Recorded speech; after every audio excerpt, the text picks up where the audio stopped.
On today's Disney Roundup, noticeable attendance drops at Walt Disney World, Journey of Water inspired by Moana looks to be close to opening, and the food guide for this year's EPCOT International Food and Wine Festival. I have all that and more for you coming up right here on the DRU.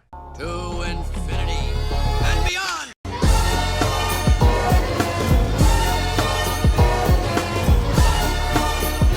I'm in the mood to help you, dude. You ain't never had a friend like me. Hey everyone, Jeff here, and welcome to the Disney Roundup, where I bring you up to date with all the latest Disney and Disney Parks news each and every single week.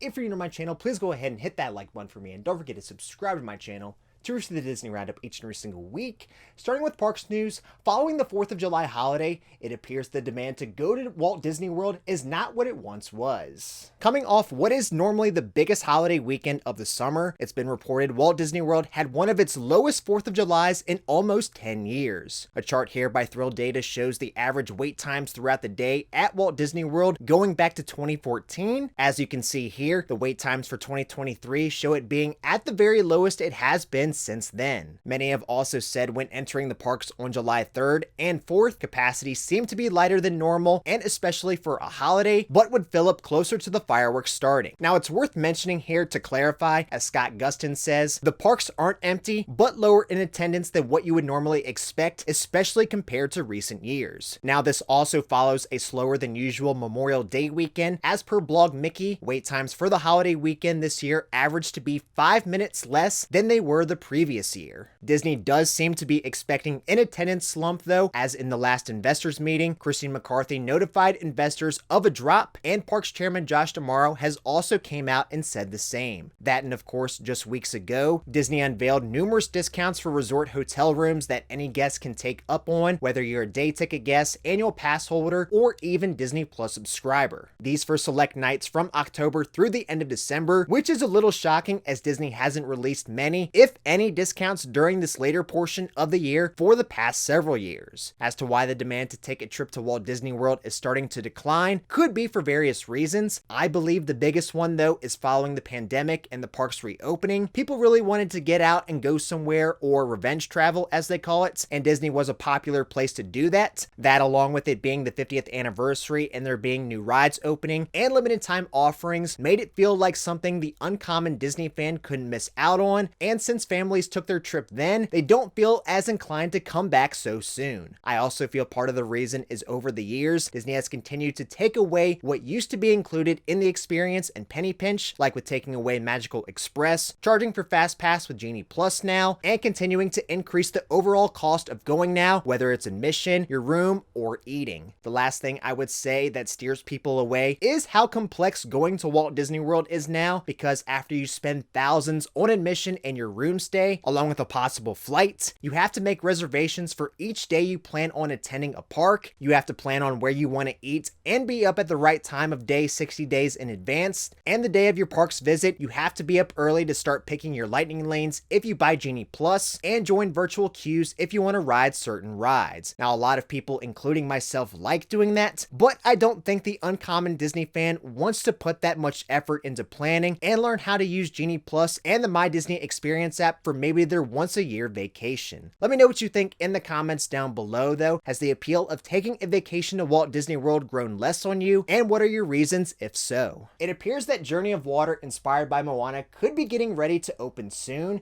as cast previews for the attraction will begin this month. With testing for the attraction just starting weeks ago, Disney looks to be nearing on the opening for Journey of Water inspired by Moana, as cast previews are scheduled to take place at the end of this month. Previews are currently said to take place from Tuesday, July 25th to Saturday, August 19th for eligible cast members. In the attraction, guests of all ages will engage with water in a variety of ways as they learn about water's amazing journey around our natural world, including ways to better conserve our natural resources and protect water as it voyages throughout our natural world, connecting us all. A specific opening date for Journey of Water has still not been announced, but will open sometime this fall. With it just being a few weeks until the EPCOT Food and Wine Festival begins, begins, Disney has shared this year's food guide. This year's EPCOT International Food and Wine Festival begins at the end of this month with nearly 30 global marketplaces. Don't forget to grab a festival passport to indulge in the returning Emil's Fromage Montage, a delicious food stroll that features several cheesy goodies. New items this year include at the Alps, there is a dark chocolate fondue with berries, pound cake, and meringue. At Flavors of America, there's an Italian hot beef sandwich, seafood stew, and chilaquiles. Greece has a plant-based Impossible Moussaka. At Refreshment Port, there's a cinnamon sugar beaver tail. Flavors of Fire has a chimichurri marinated skirt steak taco and a spiced chocolate tart. The Fry Basket will also offer pickle fries this year. New to this year, you can join Dr. Bunsen Honeydew and Beaker as they experiment flavors at Brewing. There you can find orange cardamom wings, Impossible buffalo chicken tenders, unnecessarily spicy and yet extremely tasty Scotch bonnet pepper curry wings, along with lots of new beverages. Opening later this fall, new booth Char and Chop will have roasted porchata, grilled Impossible spicy sausage, and a meat assortie. Also new to this year, Wine and Wedge will offer an assorted artisanal cheese and accompaniments, Boursin fig and balsamic souffle, southern pimento cheese,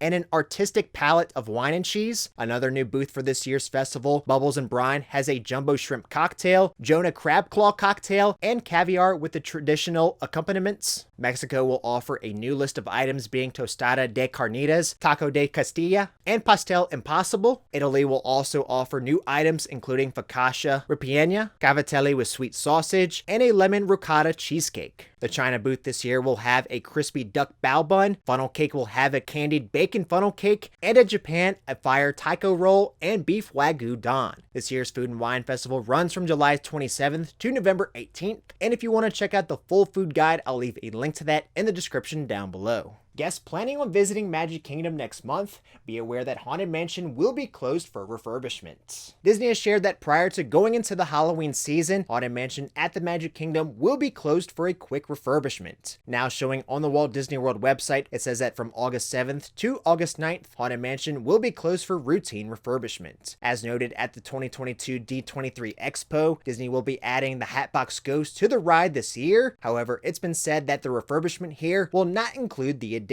Disney has remained fairly quiet on the Hatbox Ghost edition since making the announcements, while at the time it said that it would be added in 2023. Up to this date, as to when it will be added has still not been confirmed. After meeting and greeting with guests for the final time at Fairy Tale Gardens in Magic Kingdom, guests can now find Merida at a new location. With the Fairy Tale Gardens now being closed as it now begins its transformation to a Mirabelle meet and greet surrounded by whimsical decor inspired by La Familia Madrigal, Disney is continuing meet and greets with Merida from Brave in the Magic Kingdom, but in a new location. Guests can now find Merida in Liberty Square at the gazebo behind the Ye Old Christmas Shop. While it's not clear what time she'll be out, per Blog Mickey, Merida will come out to meet and greet with guests starting at 9 a.m. going through the mid-afternoon. Now in the company news, taking place in just 2 months, D23 has shared the outline for this year's Destination D23 event. Returning to Disney's contemporary resort, Destination D23 takes place this year from Friday, September 8th to Sunday, September 10th.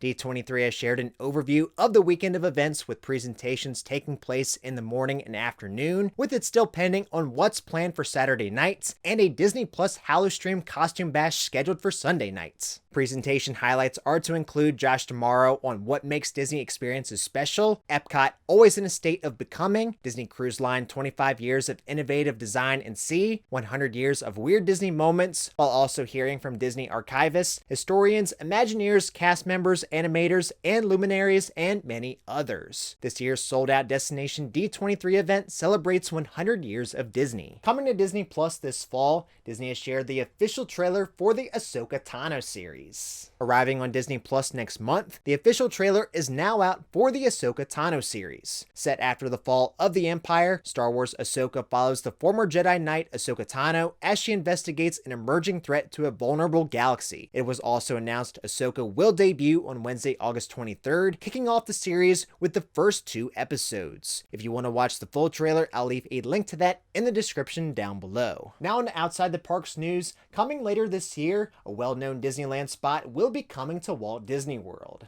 Announced to come to Walt Disney World later this year, Blue Ribbon Corn Dogs will be opening up a stand on the East Coast. Making the announcement on their Instagram, they say, "The wait is finally over, Florida. We're finally expanding to Disney's Boardwalk later this year." While known for having original classic corn dogs, Blue Ribbon has also become infamously known over the last few years for their pickle dog, a hot dog wrapped in a pickle, fried in batter, and served with peanut butter. An official opening date for Blue Ribbon Corn Dogs at the Boardwalk has not been announced at this time. Alright everyone, well that's all you for this week's episode of the Disney Roundup. If you enjoyed it, please make sure to hit that like button for me, and don't forget to subscribe to my channel to receive the Disney Roundup each and every single week. That's all you for this week, and until next time, we'll see you in the DRU.